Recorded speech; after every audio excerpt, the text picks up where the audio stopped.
2057, take 2. Boa noite, pessoal. Eu sou o Rafael. Boa noite, pessoal. Eu sou o Ronald. Sou o Rian. A gente vai estar aqui conduzindo, um podcast sobre funções comunicativas e estruturantes da linguagem. E a gente vai puxar um pouco de Vygotsky aqui. O Vygotsky, ele falava muito da importância da linguagem na mediação entre o indivíduo e o mundo exterior. Então, formando ali certos pensamentos internos, certos comportamentos, por exemplo, em crianças, a depender da forma de linguagem como ela é utilizada. Por exemplo, um momento em que uma linguagem inadequada seja utilizada com uma criança pode acabar criando uma crença nela que se mantenha por muito tempo. Exatamente. E sobre isso, podemos citar o filme Os Incríveis. No filme Os Incríveis tem o personagem, o Senhor Incrível, que é um herói, e nele tem uma criança que tem um sonho de ser super-herói também, que é o Bochecha, mas ele não tem poderes, né? Aí com isso ele tenta recompensar usando sua inteligência, é muito inteligente, ele cria equipamentos. Mas aí é onde é que entra a questão do Vygotsky. Na cena em que o Bochecha tenta ajudar o Senhor Incrível para derrotar o Bom Voyage, demonstrar que ele pode ser um ajudante, o Senhor Incrível nega este desejo dele, né? Sim.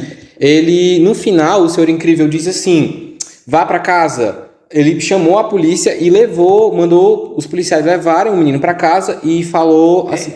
Ele fala até manda avisar pra sua mãe o que ele anda aprontando, que ele anda aprontando. Então, a gente percebe que este comentário que o Senhor Incrível fez o Bochecha se revoltar contra ele. Este meio da comunicação, essa linguagem que o Senhor Incrível fez para o menino, causou toda essa reviravolta e se transformou num vilão, o Bochecha. Porque existe muita crença na sociedade que essa fala para a mãe dele o que ele está aprontando é quando a criança faz algo de errado. Exatamente. Então o Bochecha acaba internalizando: poxa, isso que eu acabei de fazer não devia ter sido feito, eu fiz alguma coisa errada, estou sendo levado inclusive pela polícia para casa, o Senhor Incrível falou que eu errei. Então ele acaba internalizando: sempre que eu fizer isso aqui eu vou estar errado, principalmente por um contexto social que cria essa de sempre for para falar para a mãe dele é porque ele errou. Então a gente já tem esse exemplo de formas de linguagem que criam contextos sociais e que inclusive influenciam no desenvolvimento das crianças. E o Vygotsky, ele traz algumas funções que a linguagem desempenha. Por exemplo, uma delas é a função emotiva. Ou expressiva da linguagem, né? Que a gente tem, por exemplo, o Inside Out, divertidamente, da Pixar, né? Que é justamente sobre essa questão de expressar as emoções. Exatamente. O filme todinho já mostra os sentimentos da Riley, e aí é perceptível a gente perceber que cada reação que ela faz acontece um acontecimento na cabeça dela de... sei lá, ela tá muito feliz, mas ela não demonstra isso, mas você sabe que ela tá feliz, não é? Sim, tem cenas inteiras que a gente vê como é que tá as coisas dentro da cabeça dos personagens. Inclusive o filme é todo sobre, né? Mostrar como é lá dentro e de repente como é que aquela coisa está sendo percebida do lado de fora. Então, quando o Raiva, por exemplo, toma ali o controle do corpo do pai, a gente vê um pai mais agressivo do lado de fora, uma forma assim, de expressar as opiniões. E inclusive tem quando a felicidade vai embora e a Riley, né? Isso, ela começa a desencadear a depressão. Sim, porque a felicidade... toda a linguagem dela é baseada numa apatia muito grande. Sim. Ela nunca fala: papai, mamãe, eu tô mal. Só que os pais dela percebem: poxa, minha filha não é silenciosa, minha filha não é... Exatamente. Eles percebem como, por exemplo, ela era muito fã do jogo de hóquei, brincar com o pai dela. Ela sempre brincou com o pai dela. Quando o sentimento da felicidade foi embora, o pai dela chamou ela para brincar um dia e ela não quis. O pai dela sentiu essa diferença nela, não foi? Sim. Então foi perceptível, mas ela não disse que estava triste, ela não disse que estava angustiada. Mas a demonstração que ela fez em não querer brincar já mostrou... Ela demonstrou pelas atitudes e não pela fala, justamente. Exatamente, isso aí é a emoção. A gente também tem uma que é nesse contexto de comunicação, né? Porque Inside Out é muito sobre comunicar, o que a gente sente e tudo mais.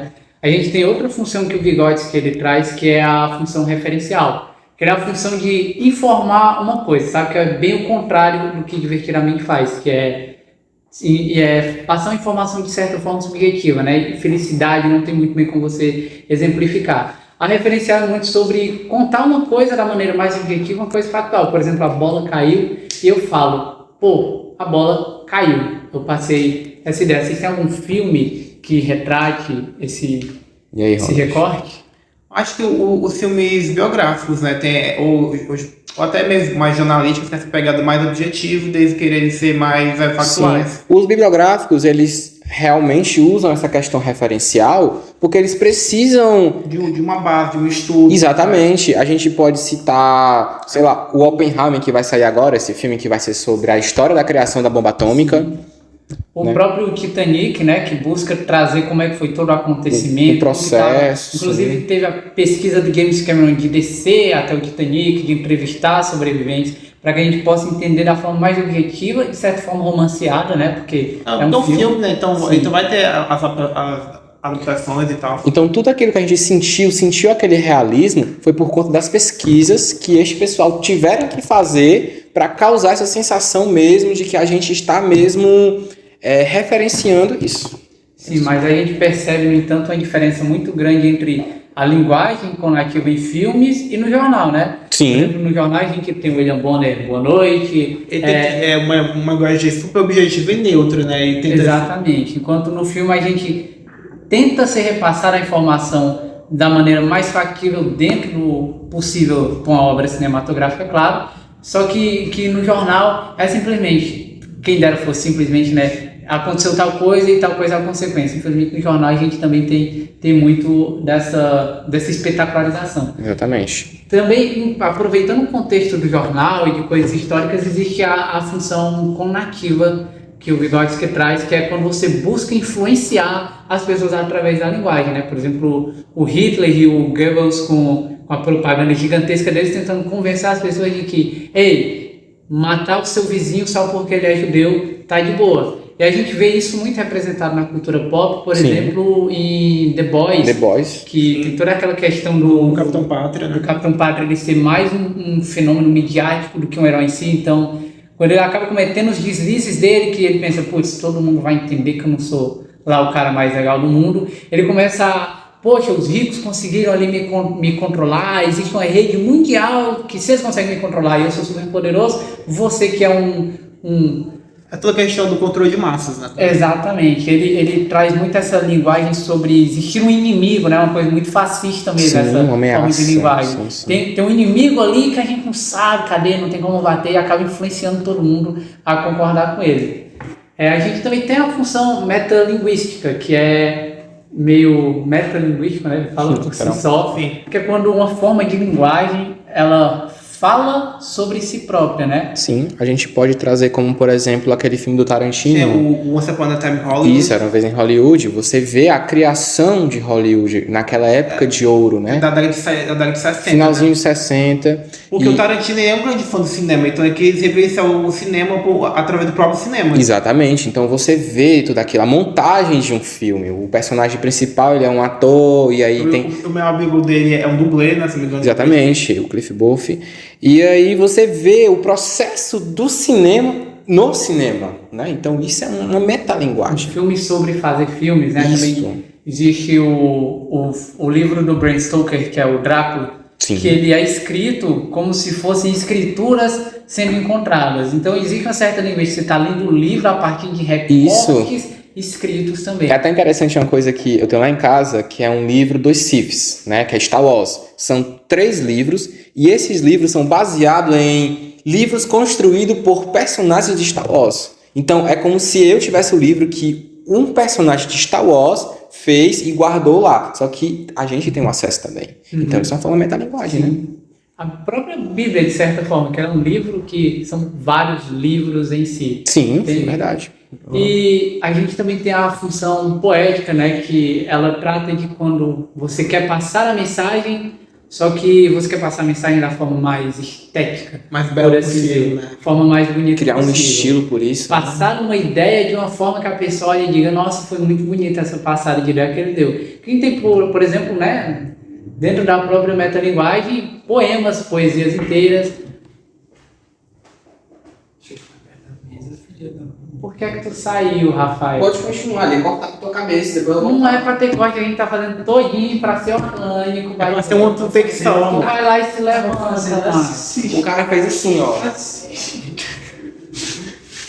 Não, mas relaxa. Foi 10 minutos, dá pra aproveitar muita coisa. Tu tinha parado de gravar? Fática e Poética. Tu parou, tu tá começando a gravação nova? Podcast totalmente funcional com interrupção do filho da puta do Rafael. Dessa vez, take 2. Muito bem. Existe também a função fática, né, da linguagem, que é quando acontece muito no nosso dia a dia, quando você quer iniciar o contato com alguém. Você fala, ei!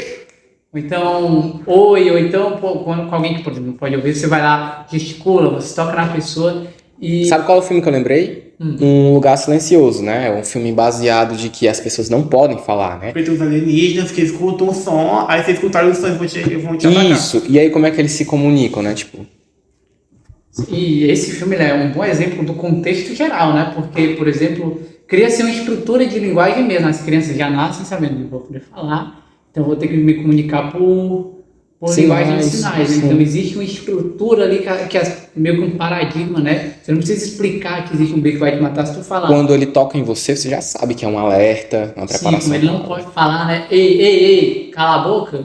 Já. O John Krasinski, que é inclusive o próprio diretor, ele sempre tem o gesto, né? Pra parar, ele... Até pra andar, ele só pode andar sobre a areia, né? Essa parada Sim, pra e todo o início de conversas e o fim do contato, que ele sempre tem que ser muito, né, autocrático, de certa forma, que é tipo, vamos começar agora, vamos parar agora, porque é a pessoa que sabe quando ela está em perigo. Então ela é muito baseada nessa função fática da linguagem. E para encerrar as funções todas que o Vygotsky tem para falar, a gente tem a poética, né? Que é quando você tem a intenção de embelezar ou de passar uma mensagem já embelezada para uma pessoa. E de forma certamente metalinguística, as próprias poesias seguem essa função, né? Acho que no cinema também isso é muito visto. Acho que um exemplo que pensa na minha cabeça assim é do 2001, Sai do Espaço, com o diretor, Stanley Kubrick. o Kubrick, naquela icônica cena da transição, que eles estão os primatas se matando lá com um pedaço de osso, aí tá com o osso no chão, aí a câmera volta pra cima, tá no espaço, na espacial. Só que você vê toda a transição da humanidade, sabe? Sim. Muito poético. Então, aí ele busca passar, né, a mensagem de que a humanidade saiu de um bando de macacos brigando por qualquer coisinha. Por tecnologia. Putz, nós estamos no meio do espaço com uma tecnologia avançadíssima, sem precisar dizer isso, né? Ele adota uma forma poética de comunicação, de bateu e a câmera sobe no rebote para o espaço, que é onde a humanidade foi, de certa forma, de rebote também, que é muito rápido. Então, eu acho que a gente já conseguiu discorrer bem sobre as funções da linguagem.